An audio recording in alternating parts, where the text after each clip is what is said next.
हनूत शुदा थी फ़िरऔन की। और ऊपर जो है ये आप देख सकते हैं गाय का मुजस्मा।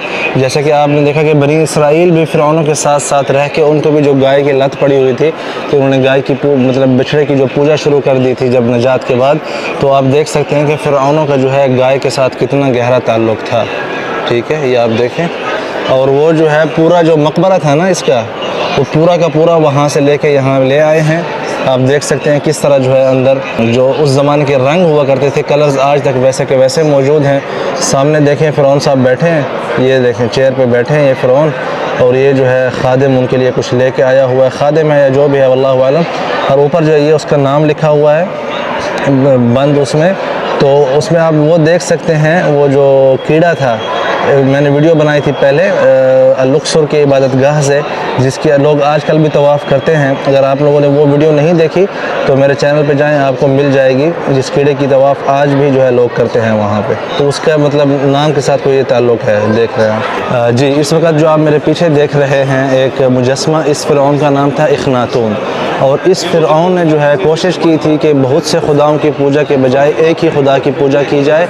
ये जो है ताबूत का दूसरा हिस्सा है।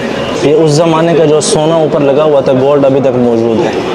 और यहाँ पे मुख्तलिफ़ मुजस्मे मौजूद हैं किंग इखनातून के। ये आप देखें इस तरफ, एक ये रहा, एक इधर रहा है छोटा, ये देखें, और एक ये रहा इस तरफ, और वो वाला तो बड़ा वाला है, आपने देखा है इस तरफ। ठीक है, और वहाँ पे एक और मज़ीद जो है बड़ा मुजस्मा है, वो सामने देखें, आइए आपको मैं दिखाने की कोशिश करता हूँ।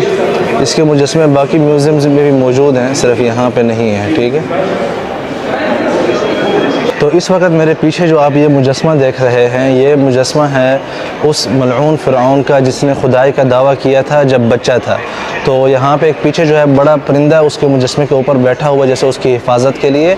तो आइए आपको यहाँ पे दिखाते हैं रमसेस II का जो मुजस्मा है जब वो बच्चा था किस तरह दिखता था। और ये मूसा अलैहिस्सलाम के ज़माने का जो फ़िरऔन था जब बच्चा था इस तरह दिखता था, और ये उसका मुजस्मा है उस ज़माने का। यहाँ पे आगे जो है उसका नाम लिखा हुआ है, ये जो आप देख रहे हैं ये उसका नाम है।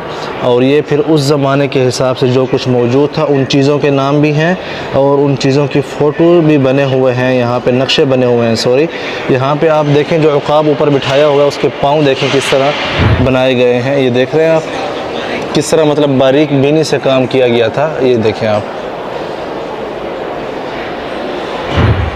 ओके, ये देखते जाएं आप। ये नीचे जो है ये सारे नाम लिखे हुए हैं चीज़ों के उस ज़माने के हिसाब से।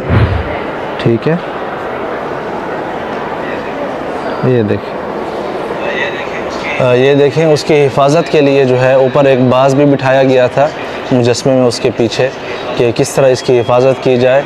यहाँ पे एक हाथ में उसने अपनी कुर्सी जिस पर बैठता था मेरे ख्याल में उसको पकड़ा हुआ है, और एक हाथ जो है अपनी क्या कहते हैं इसको, क्या बोलते हैं यार इस चीज़ को, ये जो मुंह के नीचे क्या बोलते हैं जहाँ पे इसने उंगली रखी हुई है, मतलब वहाँ पे जो है अपने मुंह को टेक दी हुई है इसने। ये जो ऊपर परिंदा बनाया हुआ है इसका नाम था हुरून, और इसी की जो है पहले पूजा करते थे इसके ज़माने के लोग, हत्ता कि इसने फिर अपनी भी खुदाई का दावा किया बाद में। तो उसका मुजस्मे के साथ ही बनाया हुआ है जैसा कि इसकी हिफाजत के लिए मामूर हो खुद खुदा यहाँ पे। तो ये मतलब इसके पीछे जो फ़लसफ़ा है वो ये है, ये जो साथ में जो मुजस्मा जो बनाया गया है तो उसकी वजह ये है। यहाँ पे आप देखें किंग साहब और दोनों तरफ से जो है उनकी कुछ माशूकाएँ या बीवाएँ वो जो है साथ खड़ी हैं।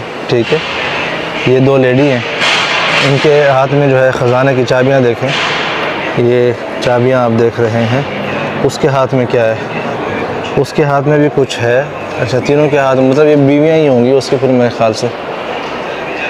चलें भाई जल्दी से सब्सक्राइब करें, नहीं तो इनका जो है ना फिर आप ये बात करवाते हैं यहाँ फ़िरऔन साहब से। अच्छा, ये वैसे मुँह पे मतलब ये जो खुदा होते थे या जिन चीज़ों को अच्छा समझते थे ना उनके ये लोग अपना मतलब है कि मास्क आप कह सकते हैं या वट एवर वो बनवा उस किस्म के बनवाते थे। ये देखते जाएं आप किस, अच्छा ये बहुत सॉलिड पत्थर है। ठीक है, ये देख रहे हैं बहुत सख्त पत्थर है।